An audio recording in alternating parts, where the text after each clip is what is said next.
Welcome back to another lesson in the Nahuatl Aztecan history bias for us.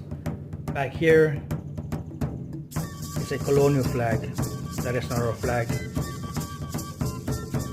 And this is our original flag, which is kept in the Vatican somewhere in their archives somewhere in there.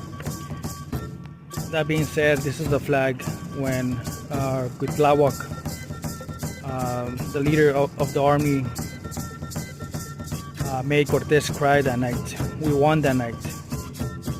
And then he rose this flag right here as a symbol of victory, Victoria. The books call it La Noche Triste, the sad night, because we made Cortés cry.